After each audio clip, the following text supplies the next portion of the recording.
Hola, qué bueno que nos estamos encontrando como cada semana para continuar hablando de Cuba y su gente. Hoy les propongo dialogar sobre un prontuario de lucha guerrillera. Conocerán además sobre un destacado escritor y un importante monumento de recordación, Antonio Maceo Grajales. Hecha la invitación, acompáñeme.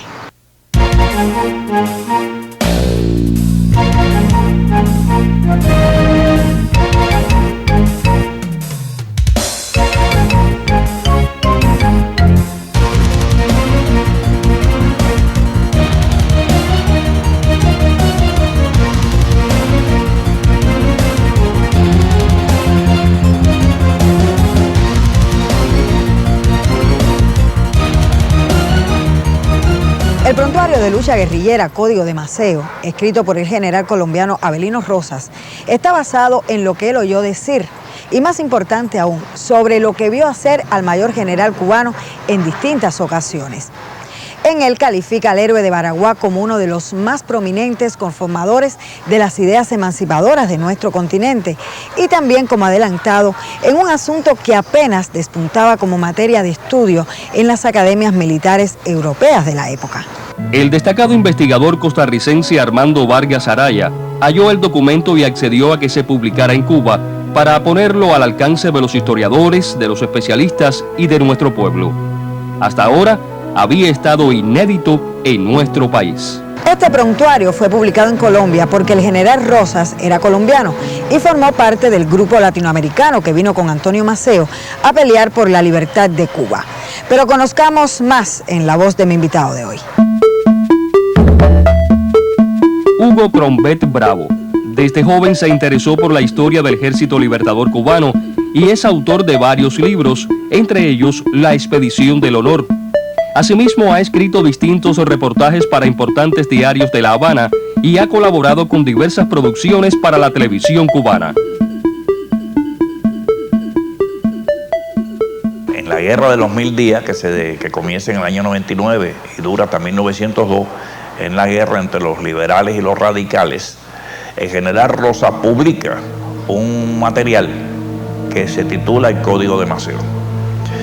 Este Código de Maceo no es que Maceo lo haya escrito, sino como había tantos colombianos, no solamente el general Rosa, Peña, Ortega, Noriega y otro grupo, sino que un número considerable de colombianos pelean en la llamada Guerra de Independencia, la guerra de necesaria que organizó Martí.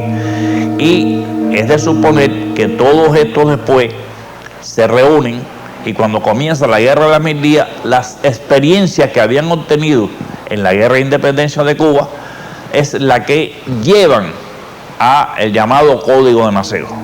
Muy interesante, por cierto, porque cuando vemos los 32 artículos que componen el llamado Código de Maceo que ellos publicaron, nos damos cuenta de que efectivamente coinciden plenamente con lo que es la guerra de guerrilla y con el modo de actuar del ejército Mambí y la idea y la acción que había tenido no solamente el general Maceo, sino todos aquellos jefes que pelearon por la independencia de Cuba. El Código de Maceo, hay que así decirlo, es una experiencia de las guerras de liberación, de las guerras irregulares, de la guerra de guerrilla, la que utilizaban fundamentalmente en Cuba y en otros países.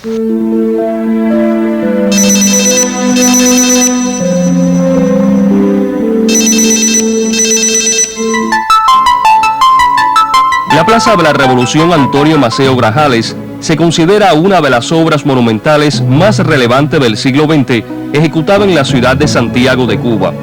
En honor al héroe Antonio Maceo, en ella se erige una estatua con 16 metros de altura.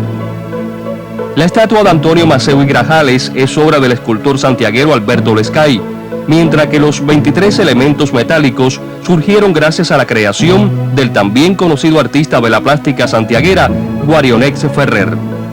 Desde el momento mismo de su inauguración, el 14 de octubre de 1991, con la presencia del líder cubano Fidel Castro Ruz, este lugar forma parte de la historia de la ciudad heroína, pues sucesivamente ha sido escenario de desfiles populares, presentaciones de nuestros mejores artistas y otros relevantes acontecimientos políticos, sociales y culturales.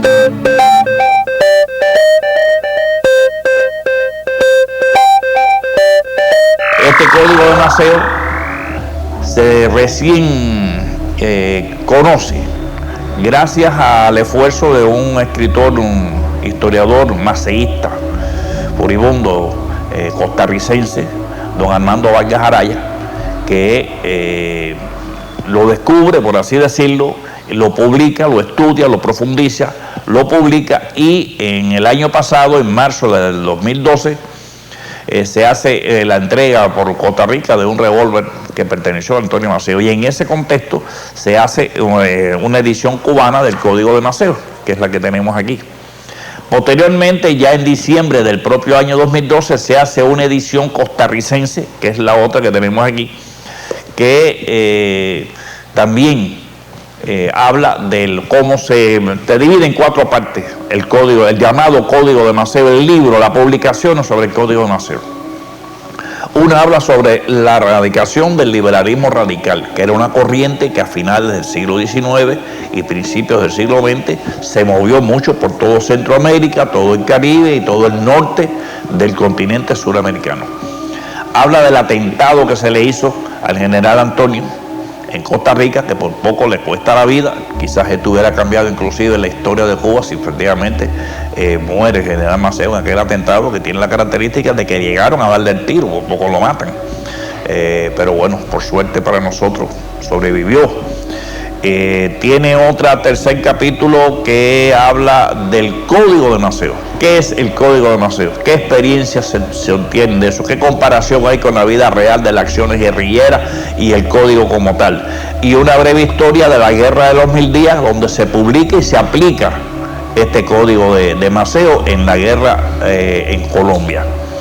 Y un último capítulo que habla sobre el pensamiento político de Antonio Maceo, donde toca cómo él se radica en Centroamérica, cómo él establece todos los contactos con los revolucionarios que apoyan el liberalismo radical de aquella época, y un epílogo donde hace una comparación general del papel que jugó el general Antonio Maceo en Centroamérica, que quiero llamar la atención sobre esto porque nosotros conocemos mucho, hemos estudiado mucho la persona del general Maceo, su accionar, su diario político, sus acciones militares, pero sin embargo recién comienza a estudiarse y a profundizarse el papel que jugó Maceo fuera de Cuba, específicamente durante los 10 años que estuvo él en el Istmo Centroamericano. Él estuvo en Honduras 4 años, estuvo 4 años en Costa Rica, estuvo 2 años en Panamá, y por lo tanto conocía todo el movimiento político y revolucionario de aquel entonces.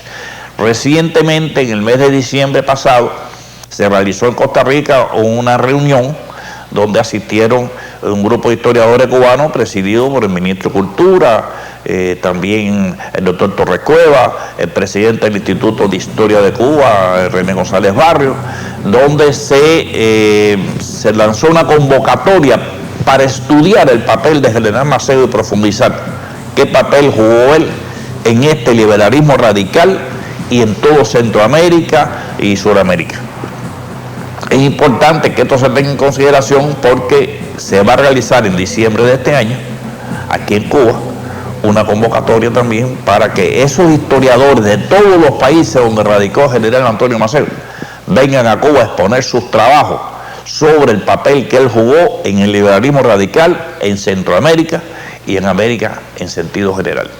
Muy interesante, vamos a profundizar, ya se comienza a estudiar y a tener conciencia del papel que jugó Maceo, no solamente en la guerra de Cuba, que es como se ha profundizado hasta los momentos, sino también en otras áreas relacionadas con, repito, la importancia de la doctrina política del liberalismo radical a finales del siglo XIX y principios del siglo XX. En sus largos años de expatriación, el general Antonio Maceo cultivó una red de relaciones políticas y militares con personalidades de nuestra América y permitió forjar lazos de hermandad y generó simpatías hacia la causa de la independencia cubana.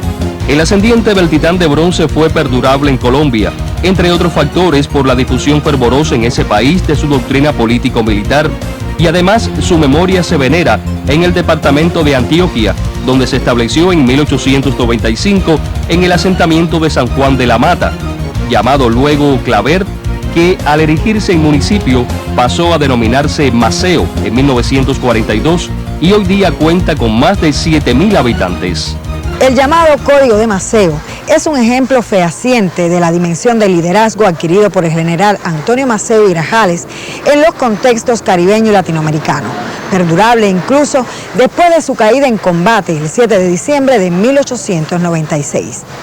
Por hoy es todo. Recuerde que nuestra cita será la próxima semana para continuar hablando de Cuba y su gente.